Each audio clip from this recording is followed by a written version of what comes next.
Thanks for spending the day with me. Hello everyone! It's been a while.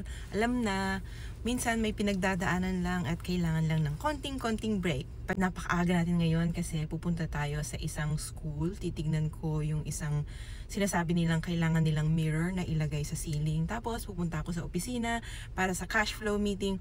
Para sa mga hindi nakakaalam yung cash flow meeting, ano yun? Parang project budget meeting din yun. Discuss. And then, meron akong kick-off meeting para sa bagong construction ng isang childcare. And then, pupunta ako dun sa isang ongoing pa. Kung may time pa. Pag wala, edi wala. Anyway, I'll see you in a bit. Andito na tayo sa ating first stop. Napakarami ng tao sa BC guys at mga bagong estudyante din. Kaya kinakailangan ng magdagdag dito sa secondary school na to. And we are hoping na sana at the end of the day, may extrang budget na natira para mapaayos din natin itong courtyard na to. Pakita ko sa inyo kung saan pupunta yung bagong annex. Ang gagawin natin guys, dudugtong tayo dito. Magiging L siya. Tapos pupunta doon. Pa L shape. It's gonna be 2 stories. Tapos doon sa malayong yun, magtatayo din tayo ng isang bagong daycare. So high school itong project natin na to. It's a big one. I'm very excited. Magkakaroon din sila ng bagong basketball court area, which I'm excited about. Pinuntahan ko tong area to kasi tinatanong nila sa akin kung pwede daw ba itong gibain. Mukhang pwede naman. But we'll see. Tapos itong mga gigibain na yan, magkakaroon ng huge open space. Lagi kong nakakalimutan maglagay ng filter. Ang aga-aga pa naman, mukha tayong dugyot. So iyan, gigibain din yung mga yan. Tapos na tayo, punta na tayo sa opisina. Abay, tignan nyo naman ito. O diba? All out ang atin nyo. I like it. So may nabasa ako sa isa sa mga comments natin sa YouTube. Sabi niya, in God's time, sana siya rin magkaroon ng chance na makapagtrabaho as a project manager. Dati siyang architect, tapos nandito siya sa Canada. I'm not sure what she's doing now, but ang masasabi ko lang sa iyo is keep trying. You know, yung good things are not easy to get, but they're worth it. Alam mo yun? Ang ko lang is, hindi madaling makuha ang mga pangarap. Pero sulit naman, at least magiging proud ka na one day, maisip mo na, noon, pinapangarap ko lang to, tapos ngayon nandito na, diba? Hard work pays off. Yun lang ang masasabi ko. Huwag kang susuko, kaya mo yan.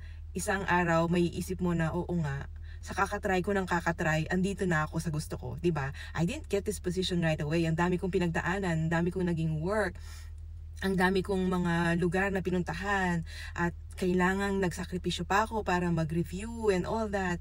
Pero syempre nandyan din yung mga parents ko na they're looking after my kid habang nag-aaral ako. Hindi ako nag-aaral dito, nagre-review. Tinanong din niya ako kung kumuha daw ba ako ng project management course dito. Hindi na. Kasi bilang mga architects, meron din naman tayong experience na mag-handle ng mga contractors at saka ng mga subcontractors at saka ng mga subconsultants. Kaya automatic meron tayong management experience dahil ang mga architect ay mga prime consultants, diba? So hindi ko na ginawa yun. Ang masasabi ko lang, kung gusto mong magkaroon ng PMP designation, mag-ano ka lang, i-challenge mo yung exam, diba? Kaya mo yan. Go for it. So papasok muna ako doon sa taas, sa 3rd floor. Nasa na ba kayo sa mga applications nyo niyan? Alam ko marami sa inyong gustong pumunta ng Canada.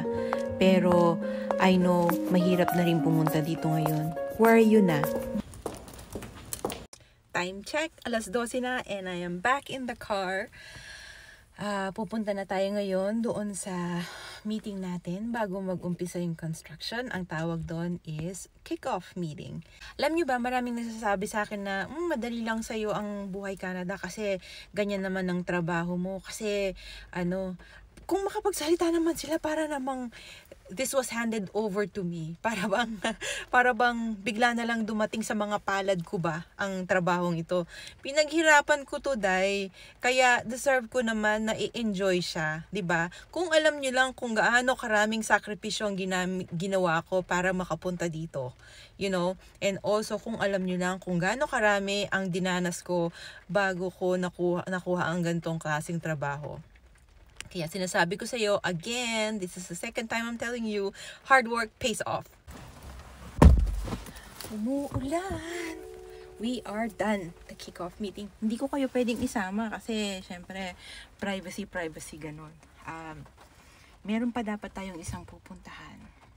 Alam nyo ba, bait-bait nung principal na na nakausap ko na doon dito sa bago nating project.